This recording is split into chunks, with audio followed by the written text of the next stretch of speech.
আমি সেদিন সন্ধ্যাবেলা এই গড়িয়া থেকে অটো করে আসছিলাম। আমি যেখানে বাড়ি গাঙ্গুলি বাগান, রোজই আমি এই পথে যাওয়া আসা করি। তো আমার হঠাৎ একটা জিনিস খুব খটকা লাগলো দেখে, যে সেটা ধরুন এই গত সোমবার, অর্থাৎ 10 তারিখের কথা। তো তার এক মাস পরেই, আমাদের পুজো প্রায় শেষ হয়ে যাচ্ছে।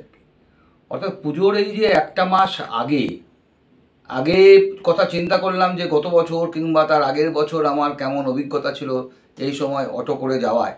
তো এই সময় আমরা ওই যে প্রথম কথা হচ্ছে, অটো প্রায় ফিরতই না, কারণ রাস্তায় এত জ্যাম।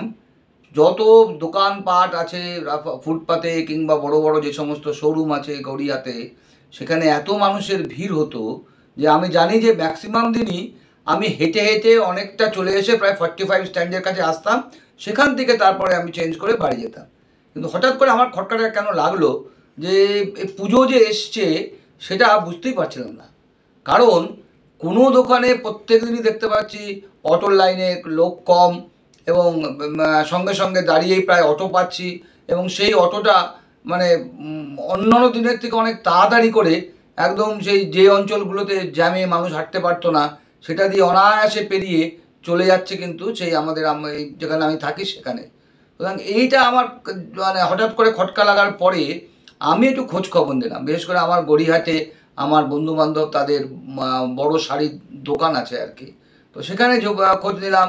আমি এই হাতিবাগানে কিছু লোককে, যেহেতু আমি খবরের কাগজে চাকরি করতাম, আমাদের প্রত্যেকবার পুজোর সময় এসব এই ব্যবসা কেনাকাটার খবর টবর করতে হতো, অনেকের ফোন নম্বর আমার কাছে আসে, ব্যবসায়ী নম্বর।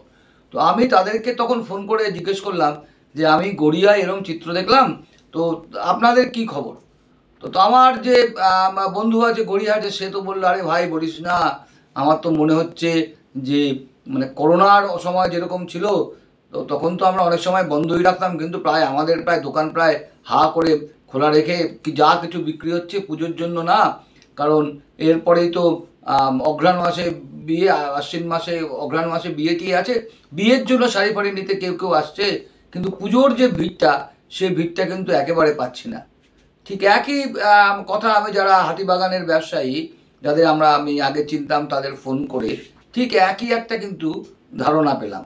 আমার বন্ধুটি সে বলছিল গড়িয়াহাটের হকারের যে দোকানগুলো আছে, হকার্স কর্নার, সেখানেও কিন্তু বেশি ভিড় নেই। এবং ওদের যে কথাটা, সেটা আমি ওই অটোতে আস্তে আস্তে অটো ড্রাইভারের সঙ্গে আমি কথা বলছিলাম যে, তো আপনারা তো এই সময়টা প্রত্যেকেই দেখতাম গড়িয়াহাট যেতেন, যেহেতু গড়িয়াহাটে প্রচুর মানুষ কেনাকাটি করতো, কিন্তু আপনাদের এখন অটোগুলো সব যাদবপুর পর্যন্ত কিংবা বাঘাযতীন পর্যন্ত কেন যাচ্ছে, গড়িয়াহাট মানে গোলপাড় পর্যন্ত যাচ্ছে না কেন? এই সময় তো আপনাদের গোলপাড় থেকে প্রচুর ব্যবসা মানে প্যাসেঞ্জার হয়। বলছে না দাদা, এবার ওইখানে খুব একটা মানুষ নেই, তো আমাদের ওটা লস। এই জন্য আমরা যেটুকু চালাচ্ছি, আমরা এই যাদবপুর বাঘাযতীন বড়জোর যাদবপুর থানা পর্যন্ত যাই, যদি কিছু প্যাসেঞ্জার পাই। অর্থাৎ এখানে সব এবার উৎসবে ফেরা যাক এরকমভাবে সরকারের যিনি প্রধান তিনি বলছেন, আবার যারা আন্দোলনকারীরা বলছেন যে ওদের বিপ্লবটাই হচ্ছে এবার ওদের উৎসব।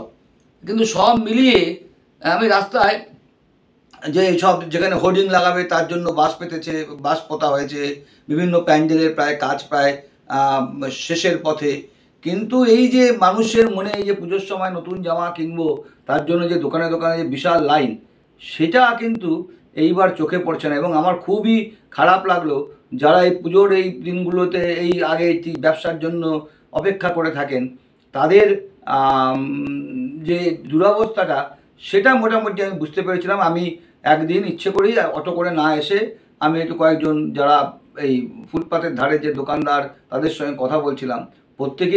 প্রত্যেকেই খুবই কি বলবো, মানে উদ্বিগ্ন যে এই যে মহাজনের থেকে ধার করে তারা সব মালপত্র কিনেছেন, সেই ধারটা কি তারা শোধ দিতে পারবেন? কারণ মানুষের এই দোকানমুখো হওয়ার ইচ্ছেটাই নেই। বরং আমি যখন ওখানে দাঁড়িয়েছিলাম, তখন রাত্রি প্রায় 9টা 9:30 বাজে দোকানগুলো আস্তে আস্তে বন্ধ করে দিয়ে, যেটা রাত্রি 10:30 11টা অবধি খোলা থাকতো। এবং গড়িয়ার মোড়ে আস্তে আস্তে এমন সব মানুষের ভিড় জমছে, তারা হচ্ছে প্রতিবাদের জন্য জমা হচ্ছেন।